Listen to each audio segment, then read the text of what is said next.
M'abuelo fou llaurona, m'abuelo fou llauró. No faltarem mai les bledes.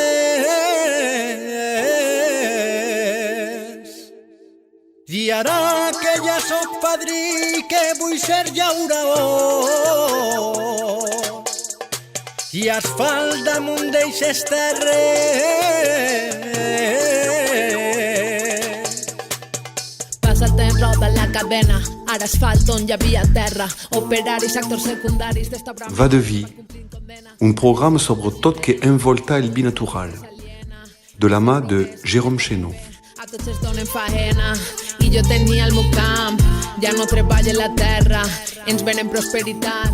Bon dia, bona vespa.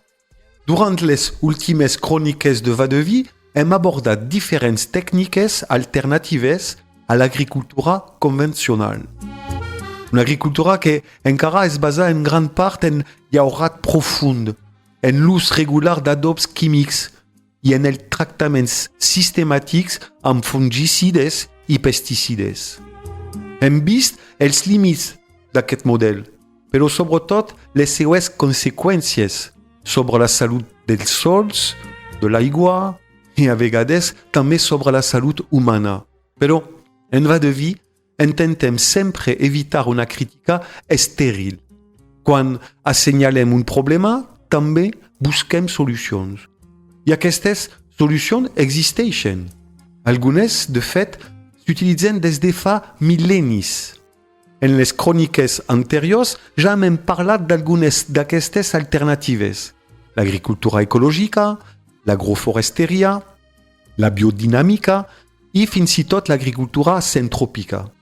Totes elles tenen una cosa en comú. Intenten treballar amb els mecanismes naturals en lloc de lluitar constantment contra ells. Avui m'agradaria abordar un element absolutament central de l'agricultura. Una pregunta molt simple en aparença. Quin és l'objectiu primer de l'agricultura? Podríem dir produir fruites, verdures, cereals o raïm. Evidentment. Però en realitat l'agricultura té una missió encara més fonamental. Mantindre la fertilitat del sol. Perquè si explotem un sol sense regenerar-lo, inevitablement acaba empobrint-se i produint cada vegada menys. Ja al Neolític, algunes poblacions practicaven l'agricultura de crema o rosa.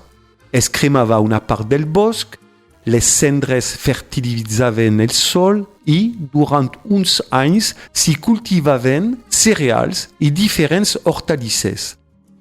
Quan la fertilitat disminuïa, es canviava de lloc i la vegetació tornava a ocupar aquell espai. Avui, evidentment, ja no canviem de parcel·la cada 10 anys. Cultivem les mateixes terres, a voltes des de fa segles.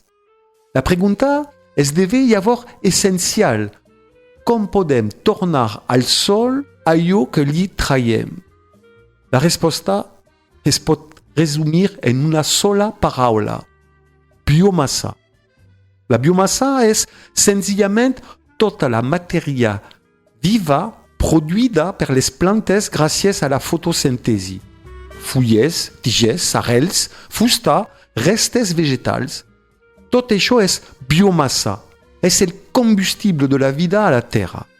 Les plantes capten l'energia del sol i transformen el diòxid de carboni de l'atmosfera en matèria orgànica. Cada any, la fotosíntesi produeix aproximadament 120.000 milions de tones de carboni en forma de biomassa vegetal a escala planetària. Dit d'una altra manera, tota la cadena del bio depèn d'aquest procés. Un estudi publicat l'any 2018 va mostrar fins i tot que prop del 86% de tota la biomassa terrestre està constituïda per plantes. Els animals, humans inclosos, representen una part molt xicoteta d'aquesta massa viva. Pero en agricultura, allò que ens interessa especialment és el que passa dins del sol. Quan les fulles cauen, quan les arrels moren, quan les plantes es descomponen, tota aquesta biomassa torna a la terra. Ahí és transformada per bacteris, fongs, cucs de terra i tota una multitud d'organismes invisibles. A poc, aquesta matèria es converteix en humus. I l'humus és la veritable riquesa d'un sol. En un sol agrícola viu, la matèria orgànica pot representar entre un 4 i 6% del sol. Però en moltes regions d'Europa, els sòls cultivats han baixat ja per sota dels 2%. Això significa que progressivament hem anat buidant els sòls de la seva reserva de vida. Per què? Perquè l'agricultura moderna exporta una enorme quantitat de biomassa. Collim els fruits, els grans i sovint fins i tot la palla. I al mateix temps, moltes parcel·les passen una gran part de l'any amb el sol nu. Sense plantes, no hi ha fotosíntesi. Sense fotosíntesi, no hi ha producció de biomassa. Sense biomassa, el sol acaba morint. Per contra, les agricultures regeneratives busquen produir la màxima biomassa possible. Es deixen créixer cobertes vegetals entre cultius. Es trituren les restes de poda de la vinya per retornar-les al sol. S'utilitza compost. Es planten bardisses i de vegades també arbres. Algunes parcel·les poden arribar així a produir entre 5 i 15 tones de biomassa seca per hectàrea i per any. Tota aquesta matèria alimenta el sol i permet reconstruir progressivament la seva fertilitat.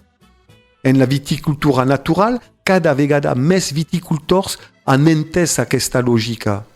Ja no busquen només produir raïm. Primer, busquen produir vida dins del sol. Perquè un sol ric en matèria orgànica reté millor l'aigua, resisteix millor les sequeres, alimenta millor les plantes i dona raïms més equilibrats. I potser és així on tot comença, abans del vi, abans fins i tot del raïm. Hi ha la vida del sol. I aquesta vida depèn també d'una cosa molt simple, la capacitat de les plantes per fabricar biomassa. La pròxima vegada que vegeu una vinya envoltada d'herbes, de flors o de cobertes vegetals, potser entendreu que aquest aparent desordre és, en realitat, una estratègia molt precisa, una manera de tornar al sol allò que durant massa temps li hem pres. Salut i biomassa.